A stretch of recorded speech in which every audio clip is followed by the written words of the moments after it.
എല്ലാവർക്കും ഇഷ്ടപ്പെടുന്ന എന്നാൽ ഞാനൊരു കൗതുകത്തിന് മാത്രം വാങ്ങിച്ച ഒരു ഐറ്റമാണെന്ന് നിങ്ങളെ കാണിക്കാൻ പോകുന്നത് കേട്ടോ. ഇത് ഒരുവിധപ്പെട്ട ആളുകളിലേക്ക് ഇപ്പോൾ ഓൾറെഡി എത്തിയിട്ടുണ്ടാവും. പക്ഷേ ഞാൻ പല ഇൻസ്റ്റാ പേജിലും ഇതിന് നല്ല റേറ്റൊക്കെയാണ് കണ്ടത്. അപ്പോൾ അതുകൊണ്ട് തന്നെ മീഷോയിൽ അഫോർഡബിൾ ആയിട്ട് കണ്ടപ്പോൾ ഞാൻ ഒരെണ്ണം വാങ്ങി കേട്ടോ. അപ്പോൾ ഇതിപ്പോഴും അഫോർഡബിൾ ആയിട്ട് തന്നെ മീഷോയിൽ കിടപ്പുണ്ട്. ഇതിൻ്റെ ഒരു പ്രത്യേകത എന്ന് വെച്ചാൽ ഇത് 1 ലാഖിൻ്റെ ഒരു മണി ബോക്സ് പോലെ ഒരു ഐറ്റമാണ്.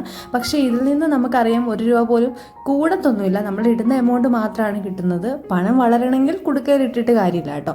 എന്നാലും നമ്മൾ പണ്ട് തൊട്ടേ ഈ കുടുക്ക യൂസ് ചെയ്ത് അത് ശീലമായല്ലോ. അപ്പം അങ്ങനെ ഒരു കൗതുകത്തിന് വാങ്ങിയാണ്. അപ്പോൾ ഈ കാണുന്ന പോലെ തന്നെ നമുക്ക് 200-ൻ്റെ 500-ൻ്റെ നോട്ട്സ് അതിലിടാം. ഇടുന്ന നോട്ട്സിനനുസരിച്ചിട്ട് ആ കോളം വെട്ടി കൊടുക്കാം. അപ്പോൾ ഏകദേശം ഫുൾ ആ ഒരു എമൗണ്ട്സും കട്ട് ചെയ്ത് പോയി കഴിയുമ്പോൾ നമുക്കറിയാൻ പറ്റുമല്ലോ അതിൽ 1 ലാഖ് ആയിന്ന്. അപ്പോൾ നമുക്കത് അൺബോക്സ് ചെയ്യാൻ പറ്റും കേട്ടോ. ആവശ്യമുണ്ടെങ്കിൽ ഫോളോ ചെയ്തിട്ട് ലിങ്ക് ഒന്ന് കമൻറ്റ് ചെയ്തോളൂ.